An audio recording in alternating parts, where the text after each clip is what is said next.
So, hello, my name is Varvara, Apostolopoulou-Kalkavoura, as already said, and I'm postdoctoral researcher at Stockholm University.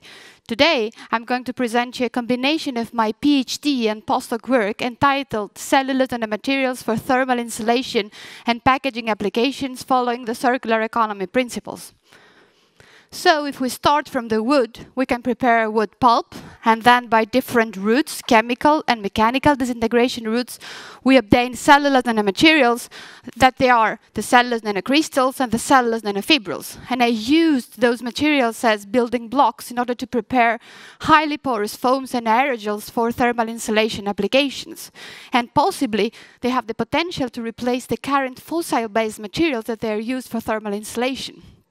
So by using the ice templating technique, I managed to align those fibrils and those crystals in the foam walls along the ice crystal growth direction, and then I obtained highly anisotropic structures. So then, what I did was to measure the thermal conductivity of those anisotropic structures, and I observed that the thermal conductivity perpendicular to the fibrils direction was extremely low, below the superinsulating level, which is actually the thermal conductivity of air.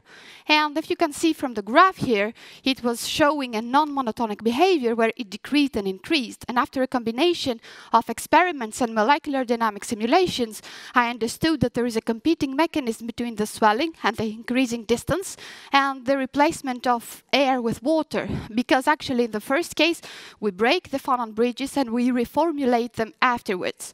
So in a nanomaterial compared to a bulk material of the same composition, the main mechanism to reduce the thermal conductivity is the phonon scattering at the interfaces because of the mismatch in those interfaces.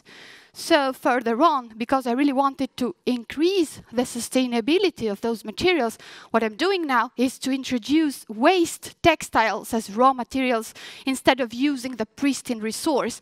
And then I'm preparing again foams and aerosols for thermal insulation. By doing this, I am both replacing the fossil-based materials and I'm also using waste as a resource. If you want to know more, please come later to my poster or ask me questions. Thank you.